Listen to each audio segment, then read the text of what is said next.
نظام الدین میرے بھائی، یہاں آپ کے قدم پڑیں گے، جہاں آپ کے قدم پڑیں گے وہاں عارض زوزنی آپ کے قدم سے قدم ملاتا ہوا، آپ کے شانے سے شانہ ملاتا ہوا دشمن پر ضرب لگائے گا، لیکن آپ کو کہیں نہیں جانے دے گا۔ ہلکا سا تبسم اس موقع پر نظام الدین کے چہرے پر نمودار ہوا، پھر کہنے لگا، اچھا اگر یہ بات ہے تو چند سالاروں کو مقرر کرو کہ چند دستوں کے ساتھ وہ یہ سارا سامان سلطان کی طرف لے جائیں، پھر میں تمہیں بتاتا ہوں کہ میں کیا کرنے والا ہوں۔ عارض زوزنی فوراً حرکت میں آیا، کچھ چھوٹے سالاروں کو چند دستے مہیا کیے جس کے ساتھ وہ سارا رسد کا سامان سلطان کی طرف بھجوا دیا گیا۔ جب وہ دستے روانہ ہو گئے تب اپنے لشکریوں کو مخاطب کرتے ہوئے نظام الدین کہنے لگا، میرے عزیز ساتھیوں، میں 2 خطرناک مہموں کی ابتدا کرنے والا ہوں۔ ان مہموں سے میں اپنی ملت کا سر بلند، اپنے دیش کے تحفظ کے لیے کچھ کرنا چاہتا ہوں۔ تم میں سے جو میرا ساتھ دینے کا عزم رکھتے ہیں وہ ہاتھ کھڑا کر دیں، جو اس مہم میں شامل نہیں ہونا چاہتے وہ بائیں جانب نکل کر کھڑے ہو جائیں۔ نظام الدین کے ان الفاظ کے جواب میں سب نے اپنے ہاتھ بلند کر دیے اور کوئی بھی بائیں جانب نکل کر کھڑا نہ ہوا۔ یہ صورتحال دیکھتے ہوئے نظام الدین خوش ہو گیا تھا۔ پھر وہ اپنے پہلو میں کھڑے عارض زوزنی کو مخاطب کر کے کہنے لگا، عارض زوزنی، جو کچھ میں کہنے والا ہوں غور سے سننا۔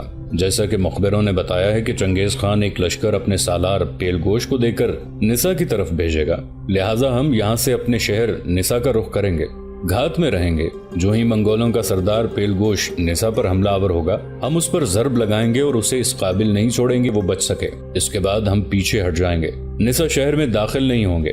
نسا شہر میں داخل ہونے کا کوئی فائدہ نہیں ہے، اس لیے اگر ہم شہر میں داخل ہو گئے تو منگولوں کا کوئی اور بڑا لشکر آئے گا اور شہر کا محاصرہ کر لے گا۔ اس طرح وہ شہر پر قبضہ کر لیں گے، اس لیے کہ ہمارے پاس اتنا بڑا لشکر نہیں ہے کہ ہم منگولوں کے سامنے شہر کا دفاع کر سکیں۔ نسا میں پیل گوش سے نمٹنے کے بعد ہم پھر اپنی گھات میں چلے جائیں گے اور اپنے مخبروں کو ادھر ادھر پھیلا دیں گے۔ جب ہمیں وہ خبر دیں کہ نشاپور میں چنگیز خان کا داماد قنجار پہنچ گیا ہے تو میں قنجار کے خلاف بھی کارروائی کروں گا، اور ان 2 مہموں میں خداوند قدوس کو منظور ہوا تو میں پیل گوش کا بھی سر کاٹ دوں گا اور چنگیز خان کے داماد قنجار کی بھی گردن کاٹوں گا۔ اپنے سالار پیل گوش اور داماد قنجار کے مرنے کے بعد چنگیز خان کو جو دکھ اور صدمہ ہوگا وہ بھی قابل دید ہوگا۔ یہاں تک کہنے کے بعد نظام الدین رکا، پھر عارض زوزنی کی طرف دیکھتے ہوئے کہنے لگا، میرے بھائی اب بول، تیرا کیا خیال ہے؟ ہلکا سا تبسم اس موقع پر عارض زوزنی کے چہرے پر نمودار ہوا، پھر نظام الدین کو مخاطب کے کہنے لگا، میرا کیا خیال ہونا ہے میرے عزیز بھائی؟ جو خیال نظام الدین کا ہے وہی خیال عارض زوزنی کا ہے۔ عارض زوزنی کے یہ الفاظ سن کر نظام الدین خوش ہو گیا تھا۔ ایک دن اور ایک رات وہیں انہوں نے لشکر کو سستانے کا موقع فراہم کیا۔ اس کے بعد وہاں سے انہوں نے کوچ کیا۔ نسا شہر کے نواح میں نظام الدین اور عارض زوزنی اپنے لشکر کے ساتھ گھات میں چلے گئے تھے۔ چنگیز خان کے حکم پر چنگیز خان کا نامور سالار پیل گوش ایک بہت بڑے اور جرار لشکر کے ساتھ نسا شہر کو فتح کرنے کے لیے روانہ ہوا تھا۔ بڑی تیزی اور برق رفتاری کے ساتھ اس نے سفر کرتے ہوئے نسا شہر کے نواح میں اپنے لشکر کے ساتھ پڑاؤ کیا تھا۔ نسا شہر کے متعلق مورخین لکھتے ہیں کہ نسا شہر مقابلتاً محفوظ مقام شمار کیا جاتا تھا۔ یہاں کے باشندوں نے ایک بار سلطان علاء الدین خوارزم شاہ کے باپ تکش کے زمانے میں بغاوت کر دی تھی، اور چونکہ شہر کی فصیل بہت مضبوط تھی اس لیے سلطان کو اثر نو شہر کو فتح کرنے میں بڑی مشکل پیش آئی تھی۔ چنانچہ جب شہر فتح ہو گیا تو فصیل پر سب مورچے گرا دیے گئے۔ اس کے بعد سلطان علاء الدین کے زمانے میں جب اہل شہر نے پھر گڑبڑ کرنا چاہی تو سلطان کے حکم سے فصیل شہر بھی گرا دی گئی تھی۔ بعد میں جب منگولوں کی بے پناہ یلغاریں شروع ہوئیں تو سلطان نے اہل شہر کو فصیل اور مورچوں کی مرمت کی اجازت دے دی۔ چونکہ منگولوں کی لشکر کشی کا خطرہ ہر آن بڑھتا جا رہا تھا اس لیے نہایت سرعت سے تمام دفاعی انتظامات مکمل کر دیے گئے۔ چنگیز خان کا نامور سالار پیل گوش جب اپنے لشکر کے ساتھ نسا شہر کے باہر آ کے پڑاؤ کر گیا تب اس کی خبر نظام الدین کے مخبر بھی اسے کر چکے تھے۔ پیل گوش رات کے وقت نسا شہر کے نواح میں پہنچا تھا۔ شہر کے لوگوں کو بھی خبر ہو چکی تھی، لہٰذا وہ چوکنے ہو چکے تھے، تاہم انہیں یہ خبر نہ تھی کہ ان کا بڑا سالار نظام الدین اور اس کا ساتھی عارض زوزنی ایک لشکر کے ساتھ منگولوں سے 2-2 ہاتھ کرنے کے لیے گھات میں پہنچ چکے ہیں۔ چنانچہ اسی رات جب نظام الدین کو پیل گوش کے آنے کی خبر ملی تب اس نے عارض زوزنی اور دوسرے چھوٹے سالاروں کو اپنے پاس بلا لیا۔ پھر عارض زوزنی کو مخاطب کر کے کہنے لگا، عارض زوزنی میرے بھائی، چنگیز خان کا سالار اپنے بہت بڑے لشکر کے ساتھ نسا شہر کے نواح میں پڑاؤ کر چکا ہے۔ ہمارے پاس وقت بہت کم ہے، ہم نے اسے زیادہ ڈھیل نہیں دینی۔ آنے والی صبح کو ہم اس سے ٹکرائیں گے اور میں چاہتا ہوں کہ اس سے ٹکراؤ کو دوپہر سے پہلے ختم کر کے کوشش کریں کہ ہم پیل گوش کے لشکر کا خاتمہ کر دیں۔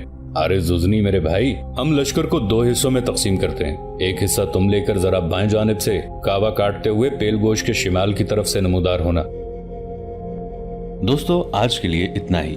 اسی کہانی کی اگلی قسط کے ساتھ بہت جلد حاضر ہوں گے. نیچے کامنٹ سیکشن میں اپنی رائے کا اظہار ضرور کیجیے گا. ہمارے اس چینل کو سبسکرائب کر کے نیچے موجود بیل آئیکن کو بھی ضرور کلک کیجیے گا. اگلی ملاقات تک کے لیے ہمارا اور آپ کا اللہ نگہبان.